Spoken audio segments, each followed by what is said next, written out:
Businessman group के chairman Zubair Motiwala हमारे साथ मौजूद है। जुबैर मोतीवाला साहब, बहुत शुक्रिया साहब। डोमेस्टिक सेक्टर में तो आवाम का बुरा हाल है, खाना बनाने के लिए गैस उनके पास नहीं है, पूरे मुल्क का बुरा हाल है। इंडस्ट्री को, एक्सपोर्ट सेक्टर को गैस वादे के मुताबिक मिल रही है? देखिए, सीवियर प्रॉब्लम है, सिर्फ प्रॉब्लम नहीं है, problem is not the word. इतना हमने कभी भी नहीं देखा जो हुआ। और कमाल की बात यह है कि मैं आपको शाहजेब साहब बताऊं कि हमारी गौहर अयूब, उमर अयूब और आपके जो है ना नदीम बाबर से बाकायदा एक मीटिंग हुई, उनके साथ ये तय हुआ। न सिर्फ वो बल्कि हफीज शेख, रजाक दाऊद, हम्माद अजहर, ये सारे लोग वहाँ मौजूद थे। और एक कमिटमेंट हुई कि जी हम जो है ना आपको ये जो इंडिजीनियस गैस है जो सिंध में से निकलती है, which is by the way वो 73% ऑफ द कंट्रीज गैस है, उसमें से हमको 1250-1300 MMCF मिलती है। वो पूरी नहीं दे सकते और वो 1000 और 1100 पे पहुंच गई है। हमने उनसे कहा हमारी मिलें बंद हो रही हैं, हम कैसे एक्सपोर्ट करेंगे, क्या करेंगे? तो उन्होंने कहा जी हम इस दाम में आपको गैस नहीं दे सकते, आपने RLNG लेनी पड़ेगी। चूंकि हम कोर्ट में थे अंडर आर्टिकल 158 और हमारा इंटाइटलमेंट था कि सिंध के अंदर चूंकि गैस इतनी ज़्यादा है कि हमें RLNG लेने की ज़रूरत नहीं है, हम बल्कि सारी मुल्क को हमने गैस यहाँ से प्रोवाइड करते हैं। तो हमने इनसे ये कहा कि ये बड़ा मुनासिब नहीं है। उन्होंने जो आप कहते हैं ना गैस ही बंद कर दी, हम क्या करें? अब हम सारे जो इंडस्ट्रियलिस्ट थे इस्लामाबाद गए और वहाँ बैठ के उनके साथ मीटिंग की। पहले 880 रुपये रेट तय हुआ जो कि 786 से इतना बढ़ के था। फिर उन्होंने कहा जी ये नहीं हो सकता है, 950 रुपये होगा।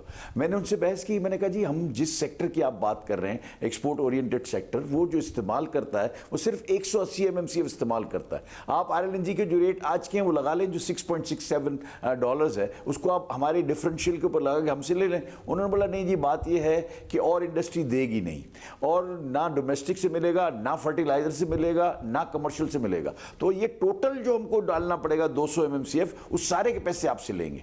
हमारे पास एक्सपोर्ट के ऑर्डर्स इस वक्त अल्हम्दुलिल्लाह हैं, हम चाहते हैं इंडस्ट्री चले, रोजगार चलता रहे। हमने बोला भाई, हमने फिर उसको बड़ी कैलकुलेशन करके हमने 20 रुपए कम करवाए और 930 रुपए दाम, ऑफिशियल दाम हमारा 786 है, हम दे रहे हैं 930 रुपए। और शर्त क्या है हमारी? और कोई शर्त नहीं, हमारी शर्त ये थी कि अनइंटरप्टेड गैस सप्लाई होगी और जो है ना संडे को हम क्लोज नहीं करेंगे, क्योंकि संडे बंद करने से हमारा 13% एक्सपोर्ट का और हमारा प्रोडक्शन का फर्क आ जाता। इट वाज अग्रीड कि बिल्कुल और clear cut, in no mincing of the words, किसी सूरत में भी आपकी गैस कम नहीं होगी और संडेज भी आप चलाएंगे वो। और लेकिन आप 2 सैटरडे संडे को हमको लाइन पैक बिल्ड करने के लिए आपको थोड़ा सा टाइम देना पड़ेगा। वो टाइम हमने दे दिया। आप मान गए। एक तो ज़ाहिर सस्ती LNG वक्त पर नहीं खरीदी, महंगी LNG खरीदी, फिर आपसे कहा कि उसी की कीमत अदा करनी होगी। आप लोग कीमत अदा करने पर मान गए, आपसे वादा किया कि इंटरप्शन नहीं होगी और बिला तात्तुल आपको गैस मिलेगी, मगर जो आपसे किया गया वादा है और मीडिया पे किया गया दावा है वो पूरा नहीं किया जा रहा।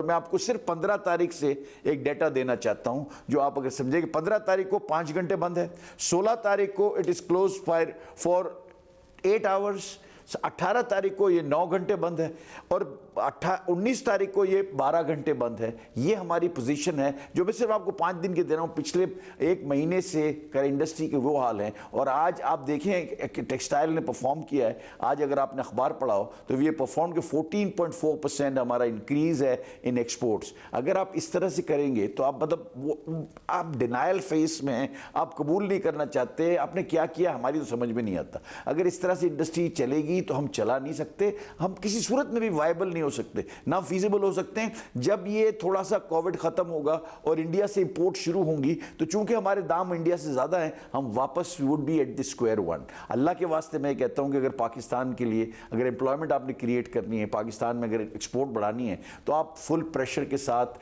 टेक्सटाइल सेक्टर को अगर आप दें गैस, तो ही आपका है, क्योंकि 54% of your exports are textile. मगर रेट के लिए आप मान गए, तो क्या ये सर्दियों के महीने हैं जब बहुत ज्यादा पाकिस्तान में डिमांड बढ़ जाती है, इसके लिए भी उनकी तरफ से कह दिया गया था कि इसमें भी आपको अनइंटरप्टेड गैस मिलेगी, प्रेशर भी कम नहीं होगा? फरवरी तक उन्होंने कहा कि विंटर सीजन है, तो आप विंटर तक जो है ना, फरवरी तक आप हमको ये रेट दे दें। हमने, आप जो कह रहे हैं ना, हमने RLNG के रेट दे दिए हैं। अब अगर और कमिटमेंट क्या है कि कंटिन्यूस सप्लाई होगी फुल प्रेशर के साथ ऑल 365 डेज।